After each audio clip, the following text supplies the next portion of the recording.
लोकांचं ऐकून घेणारी अशी जरी वाटत असली तरी आतून ती खूप अतिशय कणखर आहे. मी 14 वर्षाची होते तेव्हाच माझे वडील गेले. त्यामुळे आईनीच मला आणि माझ्या मोठ्या बहिणीला वाढवलं. असा तिचा थोडासा रापलेला चेहरा आहे आणि काही दागदागिने नाही आहेत. मला खूप मस्त वाटतंय करायला. कृष्णाईच्या लेकी ही मालिका लवकरच आपल्या भेटीला येणार आहे आणि कृष्णाई म्हणजेच निवेदिताई माझ्यासोबत आहेत. खरं तर ऑफ कॅमेरासुद्धा त्या आम्हाला सगळ्यांना आईसारख्या आहेत, कारण का तुम्हाला बघितल्यावरच ते एक बोलतो नाही कसं पॉझिटिव्हिटी असते. ताई, खूप स्वागत राजश्री मराठीमध्ये. कशा आहात?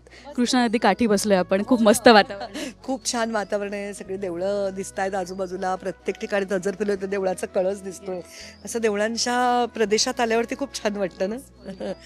आणि ताई, तुम्हाला आम्ही अनेक अवॉर्ड शोज म्हणा किंवा अनेक मालिका, त्यात आत्ता हा कृष्णाईचा लुक इतके वेगळे पण असतो त्या लुकमध्ये आणि तितकाच चपकल तो लुक बसला आहे, राईट? आणि ही सुटसुटीत साडी है ना, तुम्ही किती एन्जॉय करताय सगळे वेगवेगळे लुक. मला खूप मस्त वाटतं. इतकं सिम्पल आहे, डिग्लॅमराईज आहे. केस चापून बसवायची गरज ते विस्कटलेले असतील तरी चालतील.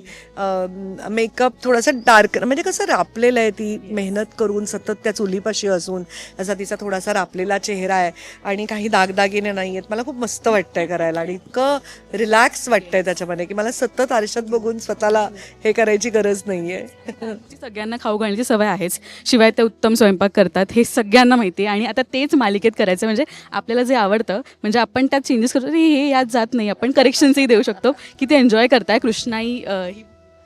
खूपच एन्जॉय करते मी, कारण वरपांगी जरी अशी ती सॉफ्ट आणि थोडी लोकांचं ऐकून घेणारी अशी जरी वाटत असली तरी आतून ती खूप अतिशय कणखर आहे. नाही तर ती अशी उभी ठाकणारच नाही आपल्या मुलींसाठी.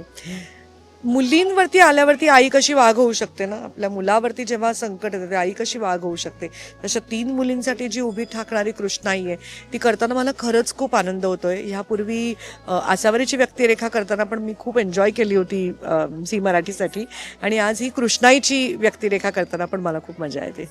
आयुष्यात तुम्हाला मुलगा आहे पण इथे 3 मुली दिल्या आहेत. ती फिलिंग कशी? कारण का प्रत्येकाला कुठेतरी आपल्याला वाटतं की मुलगी असावी, आपल्याला सुरुवातीला असं वाटतं, बट ती कसं, आणि इंडस्ट्रीमध्ये तुमच्या अनेक तुम्ही त्यांना मुली मानता, शाळेत सायली आहे, तशा या मुली या मुलींबद्दल पण माझ्या खूपच अगदी म्हणजे मुलीं म्हणशील तर माझी भाची आदिती परांजपे ती माझी मुलगीच आहे. तिला फक्त मी जन्म नाही दिला आहे. आणि अशा तू म्हणतेस अशा पण खूप मुली आहेत. पण इथे माझ्या या ज्या 3 आहेत, शारदा, माझी गौरी आणि मिनी, अशा 3 मुली आहेत. तिन्ही खूप गोड आहेत मुळात. आणि ना शारदा खरोखरच म्हणजे एकटा शारदासारखीच आहे, जरा थोडी शांत, समंजस, अशी पटकन येऊन सगळ्यांची मन मिळावं मिसळ. आणि ट्विंकल आहे ती गौरीसारखीच आहे, जरा अशी थोडी स्ट्रॉंग आणि अशी एकदम अशी पटकन बरसणारी अशी. आणि आमची mini Narayani is like mini only. असं झळझळतं कारंज आहे, शेंडेफळ, अतिशय गोड आहे, खूप समंजस आहे, खूप क्यूट आहे. आणि तिघी मुली खूप चांगल्या आहेत अगं, आणि त्यामुळे खूप मजा येते काम करायला. आणि बाकी आमचा जो तेजस घाडगे आमचा जो लेखक आहे तो ह्याच भागातला आहे, त्यामुळे त्यांनी भाषा इतकी उत्तम लिहिली आहे. आणि अनिकेत साने आमचा जो दिग्दर्शक आहे, he is also very good. खूप डेफिनेट आहे त्याला काय पाहिजे त्याच्यामुळे ना अर्धं काम तुमचं होतं.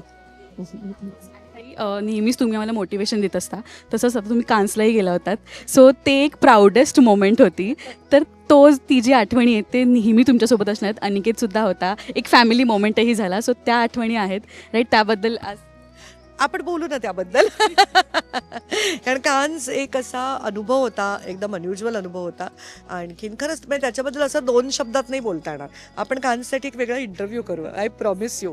मग नक्की आत्ता मी तुला प्रॉमिस दिलाय. क्या बात आहे. पण ताई, ऑल द बेस्ट तुम्हाला भूमिकेसाठी. पण मला सांगा की आत्ता मी तुम्हाला सांगितलं की आता 3 मुली तर तुम्हाला मालिकेत मिळाल्या आहेत, पण कृष्णाई आणि तुमच्या आईमध्ये एक काही साम्य जाणवतं, तो निरागसता, ते आपण आपल्या आईला बघून आज हे आपण कॅरेक्टरमध्ये इनकलकेट.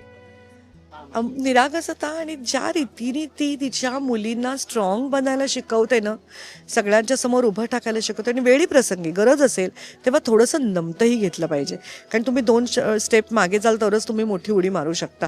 ह्या सगळा किंवा तिची जी शिकवण आहे ना, माझे वडील खूप लवकर गेले. मी 14 वर्षाची होते तेव्हाच माझे वडील गेले. त्यामुळे आईनीच मला आणि माझ्या मोठ्या बहिणीला वाढवलं. त्यामुळे आमच्यावरचे संस्कार, आमच्या विचारांवरचा पगडा पूर्णतः माझ्या आईचा आहे.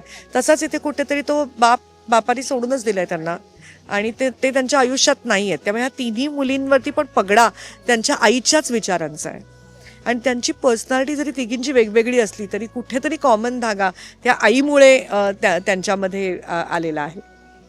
ही बघताना अनेक संस्कार मिळणार आहेत व्ह्युअर्सना सुद्धा त्यातून. सो थँक्यू ताई आणि खूप शुभेच्छा या मालिकेसाठी. Thank you so much. Thank you so much. आणि आपण कान्सचा इंटरव्ह्यू करू नक्की. या